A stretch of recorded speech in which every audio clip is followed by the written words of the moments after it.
Hi guys, welcome back to our channel that is Juha's world. ఈ వీడియోలో బోటి పకోడీ ఎలా చేయాలో చూసేద్దామా. ఎలా ఉన్నారు మీరంతా? నేనైతే చాలా బాగున్నాను. మీరు కూడా బాగున్నారు అని ఆశిస్తున్నాను. మీ విలువైన సమయాన్ని మాకు కేటాయించినందుకు చాలా చాలా థ్యాంక్స్. ముందుగా బోటిని పరిశుభ్రంగా కడుక్కోవాలి. ఉప్పు పసుపు వేసి బాగా కడిగిన బోటిలో మళ్ళీ కొంచెం ఉప్పు పసుపు వేసి 8 విజిల్స్ వచ్చే వరకు కుక్కర్లో ఉడికించుకోవాలి. బోటి ఉడికిన తర్వాత అందులో ఎటువంటి నీరు లేకుండా తీసుకోవాలి. ఇక్కడ మీకు వీడియోలో చూపిస్తున్నట్లు ఒక గిన్నెలో తీసుకున్నాను చూడండి, ఆ విధంగా ఉండాలి. ఇప్పుడు ఇందులో కొంచెం అల్లం చిన్నుల్లి paste, mutton masala, garam masala, tasting salt 1/2 teaspoon, cornflour 2 teaspoons, salt రుచికి తగినంత వేసుకోవాలి. రెడ్ చిల్లీ పౌడర్ అనగా కారం మీకు తగినంత వేసుకోవాలి. ఒక కోడిగుడ్డు వేసి బాగా కలుపుకో. ఇప్పుడు ఇందులోనే కొత్తిమీర వేసి బాగా కలిపి పక్కన ఉంచుకోవాలి.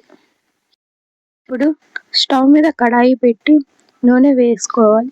నూనె వేడి ఎక్కిన తర్వాత బోటిని అందులో విడివిడిగా వీడియోలో చూపిస్తున్నట్లు వేసుకొని వేయించుకోవాలి.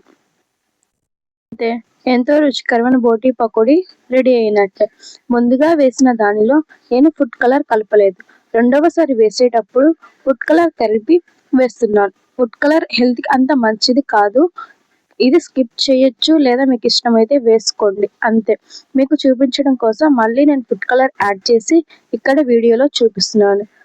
కొంచెం ఫుడ్ కలర్ వేసి మళ్ళీ అదే విధంగా బోటీని నూనెలో వేసి వేయించుకోవాలి.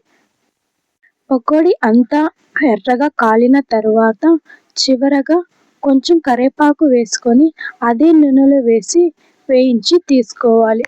అంతే, క్రిస్పీగా ఎంతో టేస్టీగా ఉండే బోటి పకోడీ రెడీ అయినట్లే. మీరు కూడా ట్రై చేయండి.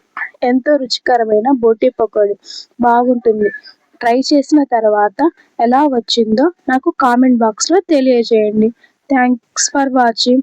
ప్లీజ్ సబ్స్క్రైబ్ చేయండి ఫ్రెండ్స్. లైక్ చేయడం మర్చిపోవద్దు. మీ సపోర్ట్ మాకు ఉంటేనే మేము ముందు కొనసాగగలుగుతాం. లైక్ చేయండి. Bye bye friends.